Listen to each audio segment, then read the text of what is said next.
Welcome to Pages to Impact, the show where stories spark transformation, conversations ignite growth, and every episode plants seeds of hope. Today, we're honored to welcome a truly remarkable guest whose journey will move, challenge, and deeply inspire you. Tim Siggia, alongside his wife, Penny Siggia, co-author of The Twilight Tour. Their powerful novel invites us into the life of Martin Charles Barley, a Navy Master Chief who served with distinction through World War II, Korea, and Vietnam. For over 3 decades, Pop stood at the pinnacle of his profession, embodying duty, discipline, and resilience. But now, in the quiet aftermath of service, he faces his most formidable battle yet, navigating retirement, mending fractured family bonds, and fighting to reclaim his sense of purpose as the world he once knew begins to slip away. The Twilight Tour is far more than a military memoir in fiction's clothing. It's a poignant, deeply human exploration of identity, legacy, and the courage it takes to begin again, even when everything familiar fades into twilight. So welcome to another episode of Pages to Impact, where we bring you the stories behind the stories, conversations with authors whose words move, challenge, and inspire. Today, we're joined by Tim Siggia and his wife, Penny, author of The Twilight Tour. His book takes us into the life of Martin Charles Barley, a Navy Master Chief who served through World War II, Korea, and Vietnam. Pop has spent more than 30 years at the top of his game, but now faces the toughest chapter of all: retirement, strained family ties, and the fight to hold on to his sense of purpose. Chief's novel is more than a military story. It's a heartfelt exploration of identity, legacy, and what it really means to start over when the world you've known begins to fade. So let's welcome our guest, Tim Siggia, to Pages to Impact. So, Tim, you were born in 1945, right? In Hartford, Connecticut. But and initially planned to teach English after attending Central Connecticut State College before enlisting in the Navy in 1967 instead, correct? Well, I began the process with the recruiter in 1967, but I actually began my enlistment in 1968. Okay. Awesome. And how did those early aspirations to teach, to serve, intersect, or clash in that moment? What was going through your mind when you traded campus life for boot camp? I was in the middle of student teaching, or maybe toward the end of it. And I got a visit from the dean who was in charge of that program. And he had come to give me the bad news that I was going to have to, that I had failed student teaching. I was going to have to either repeat it or switch to a Bachelor of Arts program instead of the Bachelor of Science that I was in. Apparently, this was the result of a bad report from my supervising teacher. I was teaching her classes, so, she was very traditional. When I say very traditional, I mean circa 1930s. And this was 1960s. And things had changed a little. And I admit I made my mistakes. But there was another matter, too, that the dean didn't know about, and neither did my supervising teacher. And this had to do with the times. Because, as you mentioned, the Vietnam War was going on, and the reception it was getting on college campuses is still pretty well known even to this day. Most were against it, and that animus extended to the armed forces and to our country in general. I particularly didn't care for the attitude that was prevalent on college campuses at that time. So when the dean told me that I had a choice between one or two programs, I had a choice of either repeat student teaching or switch to another program. He didn't know the third choice because I didn't tell him. But the third choice, and the one that I acted on, was that I withdrew from college, went to the Navy recruiter. That had always been my service of choice. It wasn't because I was any illusion that, that the Navy was going to keep me from having to go to Vietnam. I mean, my feeling about it is if they send me, I go. And if they don't, oh well. So I signed up with the Navy. My original plan was for the Navy to be the discharge of my military obligation. Back in the late 80s, they still had such things as military obligations. I didn't know at that time that this was going to be more than that this was going to be my life's work instead of teaching. What happened is at the end of my obligation, I ended up re-enlisting. And the rest of the story is history. Yeah, But that's you okay. continue. Well, I'm just, thinking, you were teaching and then there's a huge shift from teaching to, serving the Navy. So you advanced from senior recruit to Right. radio man second class, right? Then later became a journalist first class before retiring in 1991. Yes. What it was is that I originally, after making second class, after having re-enlisted, I fully made first class radioman, and then the journalist rating, which I originally wanted, became open. I was in a perfect position to ask for that as a re-enlistment incentive, which I had planned to do anyway. It was granted. I went to the Defense Information School in Fort Benjamin Harrison in Indiana. I am convinced to this day that this was no mere coincidence. Because I am a religious man and I believe in divine intervention of that. This was part of God's plan. This was what God wanted me to do. And of course, that's what produced the desire in me, both to re-enlist in the Navy and to eventually choose the journalist rating. Yeah, I totally agree. I like what you said. There's like a divine intervention here. I think that's quite biblical. I think that's what God says in the Bible, that He actually orchestrates everything, right? The places we want, the people we are meeting in lives. There's always a purpose in everything. It's always God's plan, right? And I can agree to that. So, Tim, how did that experience as a communicator, observer, and teller shape your understanding of narrative and character? I can't say for sure when it began. I guess you could say it began in grade school. When I became 12 years of age, I joined the Boy Scouts. Somehow I always had the attraction to uniforms, so I guess that had something to do with it. Yeah. But even when I was still a college student, still intending to become a teacher, my overall plan was to serve, if not in the Navy, in another branch of the armed forces. I believed in the military obligation. I believed I owed something to my country, and I acted upon that. This was before I had the bad experience with student teaching, because I was still going to be a teacher, but I was going to be a teacher who was also a veteran. That was the way I thought at the time. Let's see. Now, I've got some questions. When it comes to the book, in the Twilight Tour, your protagonist, Master Chief Brigadier Morgan Barley, is closing out a career not unlike your own. Decades of service, the weight of history, and the pain of personal loss. How much of Pop's internal conflict, his pride, regrets, estrangement, and struggle with purpose are drawn from your own reflections on retirement and military identity?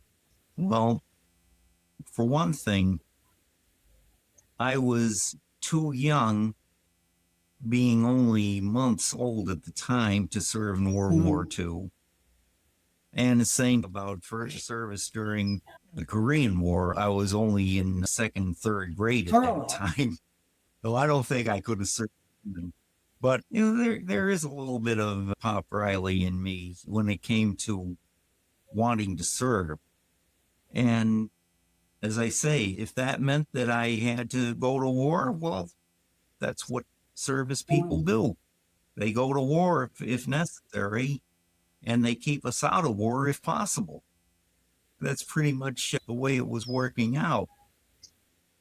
Another thing, too, is that when I retired in 1991, I retired as Chief Petty Officer.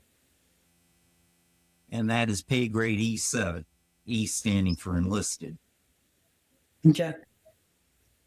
Pop Riley, when he reluctantly retired, was a Master Chief Petty Officer, which is E9. That's 2 grades above what I was. So that's one big difference there. And the other difference was that when the time came for me to retire, I knew it. And I was all in favor of it for 2 reasons. Reason number 1 is I was 46 years old at the time, and the annual physical readiness tests were getting harder and harder for me to pass. That was one reason, but it wasn't the main reason. The main reason was that, unlike Pop Riley, I had no objection to shore duty. And things being what they were at this point in my career, had I re-enlisted, I would have had to go back to sea. It wouldn't have been that hard on me, but I didn't want to put Penny and the kids through that again, where she had to be both mother and father to 3 sons while I was away. Not only that, but those 3 sons, the last time she had supervised them, had been grade schoolers. Now they were in their teens, and one was already in high school. The other were in middle school. They called it a junior high back then, but it's the same thing. And that would have put a lot of strain on Penny, especially with her not knowing for sure where I was, only that I was aboard USS whatever. And I said, no, this is time. Chief is not a bad thing to retire as. I'm going to have to start getting used to civilian life as well. I made my decision to retire. I volunteered for a tour of recruiting duty. I served as a public affairs officer for recruiting district Boston, which would put home, and also to my mother, who had nobody at all because my father had already passed on. She had nobody to look to, but an older sister who lived in Hartford. She didn't know how many good years she had left. So I said, Tim, you played Navy long enough. Time to start earning a I agree. I admire living. the heart of serving the nation, serving the United States of America. You're being a servant to the country. And at the same time, you are a husband and father of 3 kids. I want to ask Penny this time, how was life during those moments when Tim was away and you're there being the mother and the father of your kids? It was so interesting.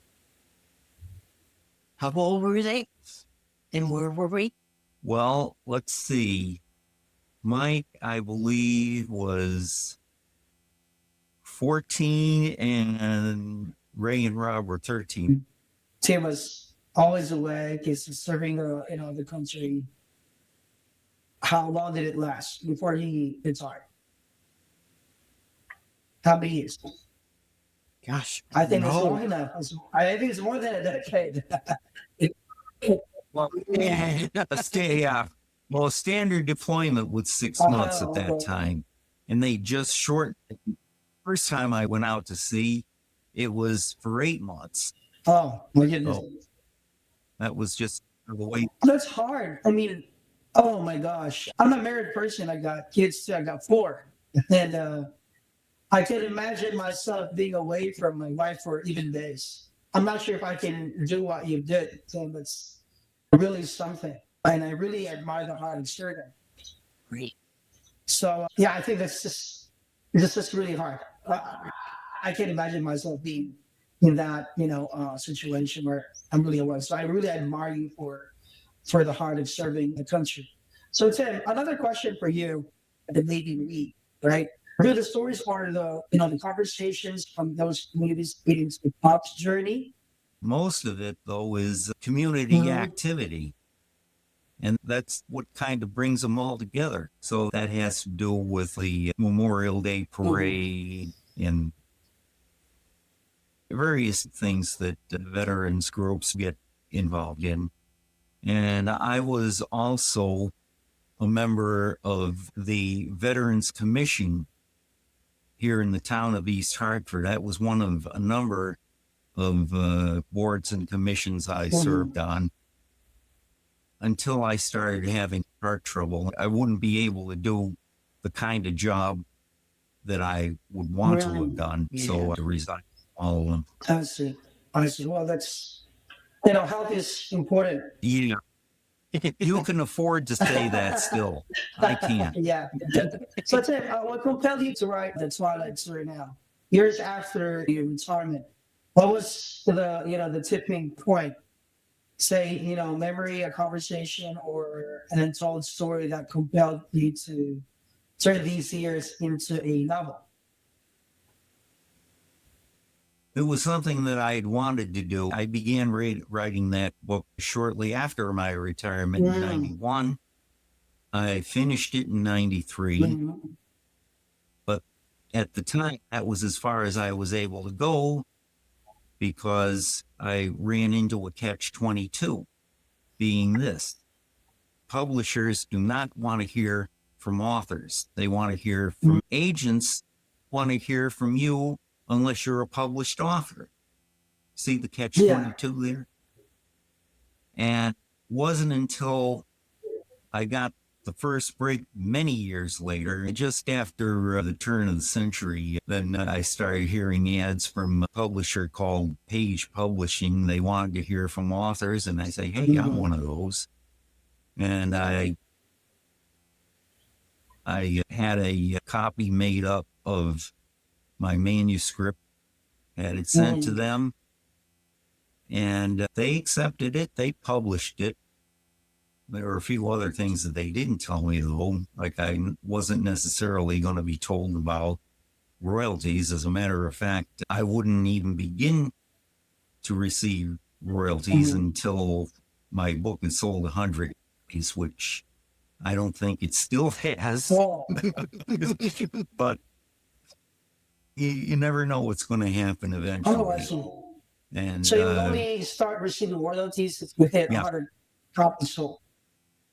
Oh, yes. There were papers to sign, copyright, of course, and so on. I don't think I still have all of that, but I got some of it. It was a whole lot of fuss about nothing, so it seemed to be. I'd pretty much given up on the idea until I got the call from George. He was the one that convinced me that I should try again. Why not, right? I mean, you have the heart of a writer. You've written something. When we actually created these questions, I wanted to understand the book and make sure I can connect and feel it. Experiencing these things was like, oh my gosh, this is a story that needs to be told. And that's why we invited you to this podcast. A lot of writers experience a lot of things in this industry, but Book Viral Nation, our job is to bring that hope again to you guys, because we believe that every book has a message. That's why we created a podcast, From Pages to Impact. These are not just ordinary text on paper. These are pages that we know could really inspire others. That's why we're doing this, right? I want to commend you, Penny, for supporting Tim. Your husband is away for months and you still make sure that the home is still there. Other marriages would fail because there's a requirement of our presence. When we are a couple, our presence is definitely, important, right? But your situation is different. I want to commend Penny for being a commendable wife to Tim and supporting him with his authorship. I want to thank you for doing that, Penny. Great job. So, Tim, I want to go back to your book here. What do you hope readers, especially the veterans, families of service members, or those navigating their own transitions, take away from Pop's story? What does the Twilight Tour say about aging, identity, and redemption? These are good questions.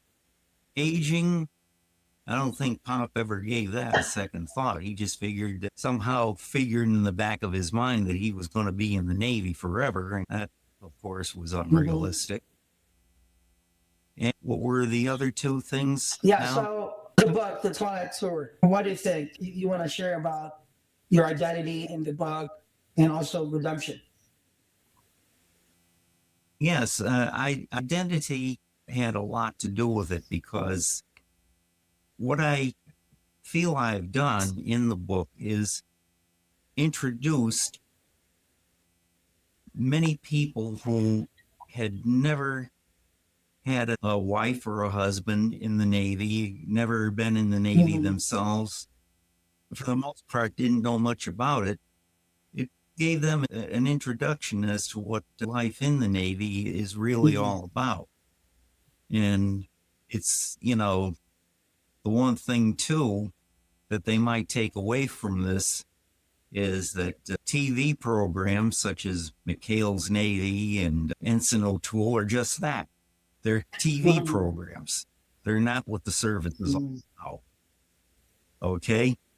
And also, it would give these people an idea of what life was like both within the Navy and without the Navy, kind of on the outside looking in, with wives and families.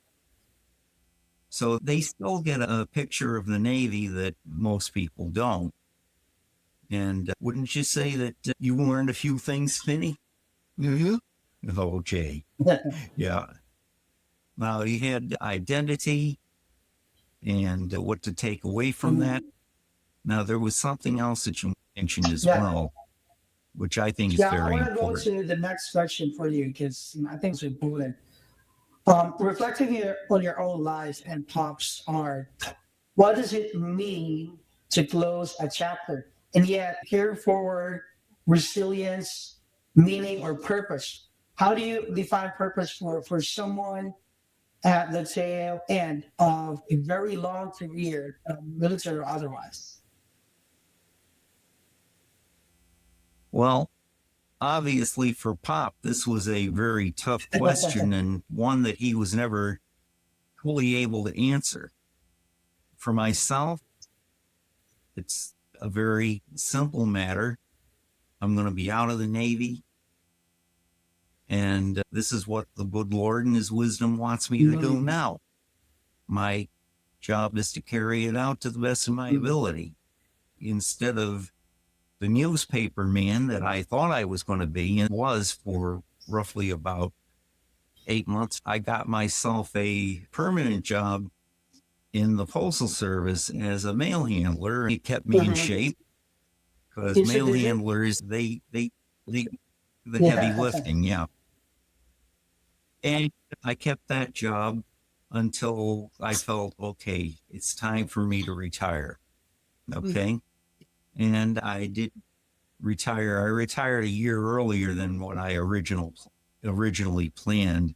Let's say due to circumstances beyond my control. Not entirely, though, because I could have stayed the extra year. But let's just say that the unions, and I say that plural because there are a number of unions in the Postal Service depending on which craft you serve in. No, mine was mail handling. You've also got clerks. You've also got You also got mail carriers, letter carriers, and even the supervisors tend to have some sort of representation. Supposedly, this was their chance to represent us, and instead, they sided with management and more or less stuck it to us. I said, well, okay.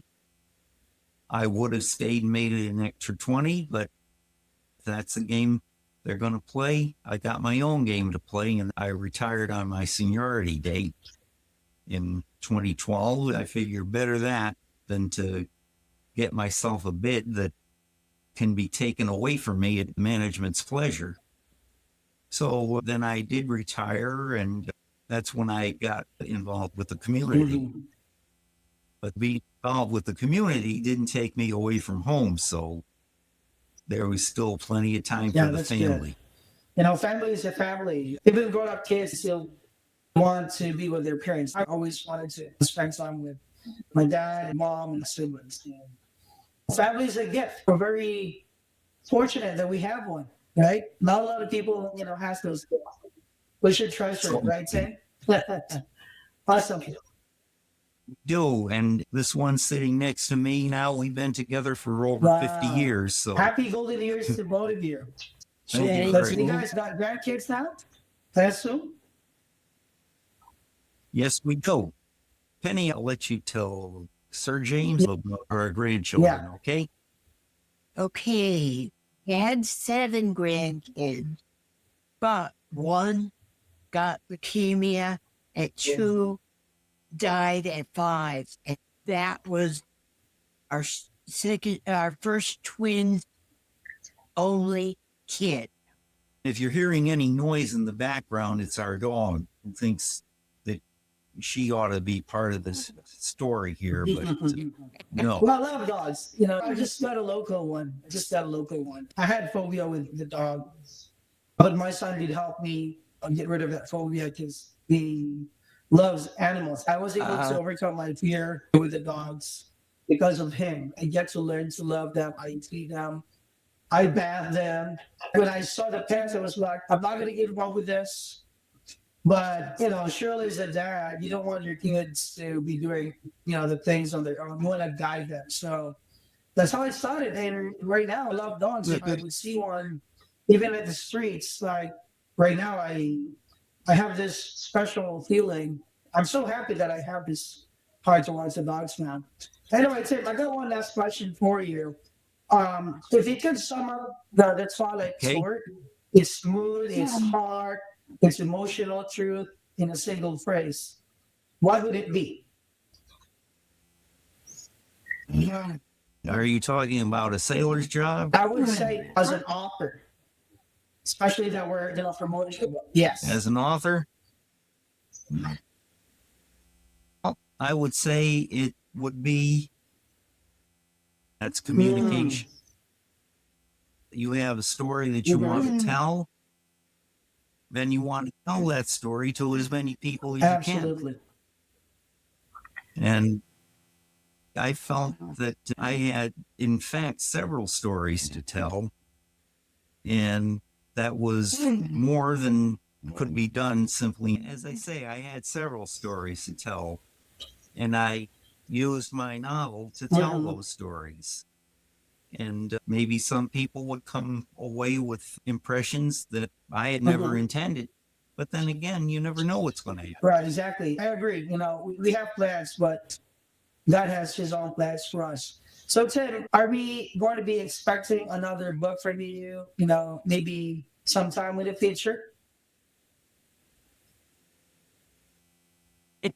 I doubt it very much. The reason I say that has nothing to do with past disappointments or bitterness. What it has to do with is my health. First of all, I have enough of a job now, just keeping my family together, small that it is. And we, in addition to Kyla, we also have our grandson, Shane, living with us until he can afford a place of his own. Another point of interest here is that he and his father worked for the same employer but at different locations. Whoa. And that employer is Stanley Black and Decker. One works in Manchester, Connecticut. That's Shane, and the other, Mike, works in Columbia, Connecticut. They both have the same boss ultimately. I see. You mentioned getting a call from Viral Book Nation, George. What was that one thing that made you decide to like, okay, I think George is right. I'm going to give it one more shot. You know, considering my health, considering your health, right? But you still decided to give it one more shot. What is that one thing that caught your interest or attention that made you make the decision to give it another shot? Okay. What it was, and I can't say exactly what it was, George didn't quit on me. It was simply whenever he brought up another reason why I should stay with this, it got harder and harder for me to come up with a reason why I shouldn't. And I said, all right. I was saying silently to myself, God, are you talking to me again? Yeah. God uses people to inspire us and to give us hope. And I think George was being used as an instrument. George, what are your expectations working with Viral Book Nation? And with the first few days when you started working with Viral Book Nation, how was the experience so far? Positive all the way. That's great. That's awesome. So, guys, that was our conversation with Tim Siggia, author of Twilight Tour. Barley story reminds us that service doesn't end with a uniform, and that the battles many veterans face after war are just a real, just a defining. When Tim works gives us a glimpse into resilience, redemption, and search of for meaning. But life takes us into uncharted waters. If today's episode resonated with you, be sure to check out Twilight Tour. You can actually find that on Amazon soon. Since Viral Book Nation is reviewing the book right now, so I think take a couple of weeks to finish the job, and the book will be available on Amazon as well. So if you are an author with a story that can inspire or to challenge or to create change, we would love to hear from you. Reach out and let's talk about bringing your journey to pages to impact. And as always, thank you for joining us. Tim, thank you so much for your time today. Ivy, thank you so much for always been supporting to Tim. And, where stories like Tim reminds us of the power of the words, how to heal, to connect, and to leave a legacy. Until next time, keep turning pages and keep making an impact. Thank you. This is your host, Pages to Impact, James here on Twilight. Also, guys, I think we're good. Okay. Thank you, Tim. Thank you, Penny.